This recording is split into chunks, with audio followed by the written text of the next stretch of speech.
Le 5 km Beneva de Montréal 2023.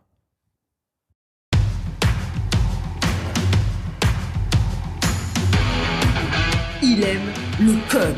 Il faut que la communication soit codée, mais de façon claire et transparente. La rigidité, c'est pas pour nous. Mon nom est Francis Parent-Valquette et vous écoutez le Sandro Show. Mais le plus important, c'est qu'il est bélier.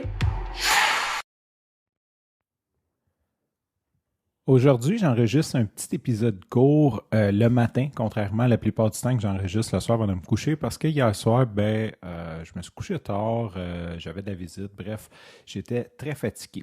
Fait que de quoi je veux parler ce matin? Je veux parler du 5 km. C'est un épisode pour les coureurs, non pas juste pour les coureurs, pour tout le monde, mais du 5 km de Beneva de Montréal.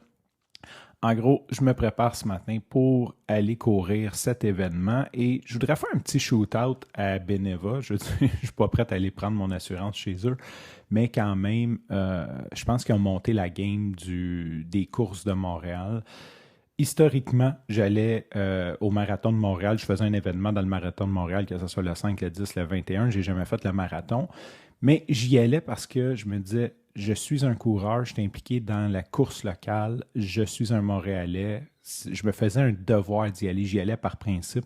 Mais je dois admettre que l'organisation Rock'n'Roll, c'était Rock'n'Roll. C'était vraiment une mauvaise organisation. Tu sais, on va se dire les vraies choses là.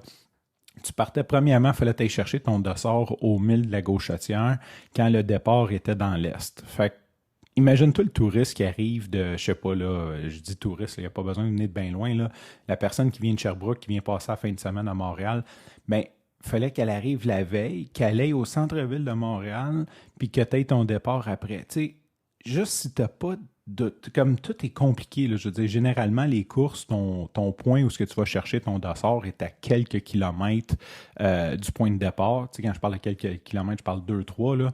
Fait que comme ça, ce qui arrive, c'est que tu prends un hôtel proche, tu vas chercher ton dossard la veille, puis le lendemain matin, tu te lèves, tu y vas. Mais là, comme tout, t'imagines-tu te rendre au centre-ville le vendredi soir? C'était comme n'importe quoi, tu sais. Fait que ça commençait comme ça. Il était vraiment strict. Tu ne pouvais pas ramasser le dossard de quelqu'un. Il te faisait signer une décharge en ligne, puis il fallait que tu la remplisses papier rendu là-bas. Comme grosse perte de temps. Grosse perte de temps. Puis, tu sais, c'était pas agréable. Le parcours était pas super. Bon, OK, tu vas me dire c'est Montréal, là. Puis, il y a comme une vibe à Montréal contre le marathon. On dirait que, tu sais, puis même je l'ai entendu, là, j'en parlais à mon barbier, puis il était comme lui, ça le fait. Ça fait suivre bien du monde. Parce que tu fermes les grosses artères principaux pendant 2 jours. Tu sais, tu ne fermes pas pendant 2 jours total, mais ce qui arrive, c'est que là, quand tu as des commerces avoisinants, tous ces commerces-là sont affectés. Tout le monde est affecté par la circulation. Tu sais, ils ferment Sherbrooke et tout. Fait que c'est sûr que je comprends la frustration des gens. Contrairement à des villes comme Ottawa, que on dirait que tout le monde est heureux que tu sois dans leur ville, que tu viennes les visiter, te remercie quasiment de venir visiter. À Montréal, c'est comme allez-vous finir, tu sais, comme vous faites tuer tout le monde avec ça. Fait que c'était mon expérience de Montréal. Cette année, j'ai un de mes amis que j'étais supposé de faire le 5 km à Ottawa avec lui. On s'est inscrits tous les deux. Et problème de logistique, on a manqué notre départ. Moi, j'étais sur la ligne de départ, j'ai vu les gens partir, puis là, je me suis dit, tant qu'il va arriver, final bâton, on a manqué le départ. Fait que j'ai dit, let's go, on va faire le 10, on va embarquer, pas de dossard. Puis il dit, non. Ouais. Fait que finalement, on est allé souper. C'était une super belle soirée. C'était vraiment un ami que ça faisait longtemps que je n'avais pas connecté avec. C'était vraiment cool de souper avec la veille de la course. Tu sais, ça m'avait fait.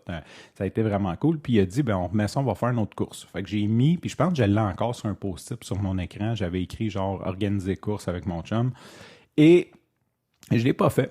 Fait qu'il y a quelques semaines, il vient me voir, il me dit, hey, il dit Beneva, 5 km Montréal. Je suis comme, OK. Puis là, ça tombait un petit peu mal parce que c'est une fin de semaine que j'ai les enfants. Fait que là, je savais pas que j'allais pouvoir. Bref, j'ai une amie / collègue très gentille qui est venue jouer avec les enfants, qui va rester avec les enfants le temps que je vais faire mon 5. Et fait que tout ça pour dire, je m'en vais faire ça, mais j'ai beaucoup d'enthousiasme. J'ai beaucoup d'enthousiasme cette année parce que ils ont changé beaucoup le parcours depuis que c'est Beneva.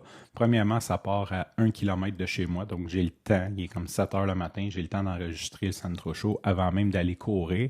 Parce que généralement, quand ça partait au centre-ville, c'est quand même rock'n'roll d'être au centre-ville, mettons, pour 8 heures. Là, cette année, en plus, c'est un peu plus tard, c'est comme 8h45.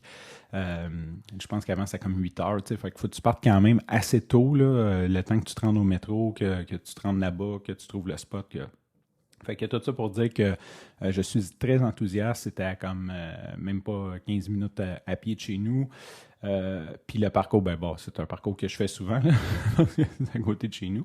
Mais c'est ça que je voulais faire un shoot-out à Beneva, à l'organisation de Beneva, parce que je trouve ça bien qu'il ait changé le parcours, mais surtout ça a l'air déjà être une meilleure organisation. Le fait que tu vas chercher ton dossard quasiment sur le lieu de départ de la course. Je veux dire, c'est comme déjà un très, très gros upgrade.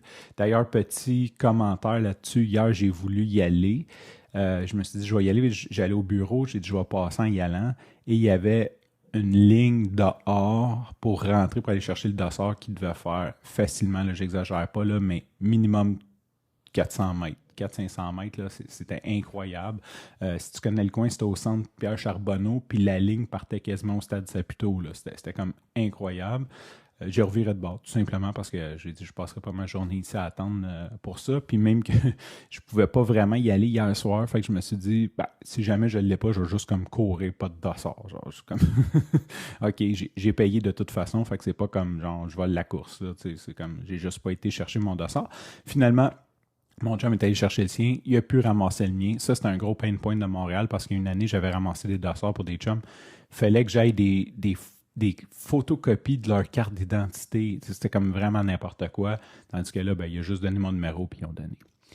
Fait que beaucoup d'enthousiasme à courir ce 5 km-là. Ce matin, je ne vise pas un PB. Je cours avec un ami qui court là. Je ne veux pas l'insulter. C'est un gars qui est pesant, donc c'est bien correct. Fait que je m'en vais faire un petit friendly run ce matin. Sur ce, je te remercie pour ton écoute. Je te dis à demain et bye bye.